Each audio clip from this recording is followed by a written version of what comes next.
बालाजी नामदेव दोडके, राहणार शिंदाळा रोड, तालुका औसा, जिल्हा लातूर. मी इथं 3 वर्षापूर्वी आलो होतो.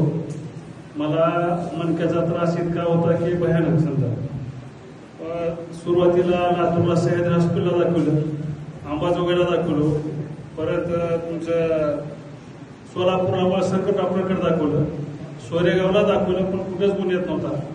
इथं आलो आणि पहिल्या वारीतच मी इथं बाप्पाला सांगितलं की मी आजपासून गोळी खाणार नाही, माझं काय व्हायचं ते होईल. आणि त्या दिवसपासून मी गोळी खाल्लो नाही.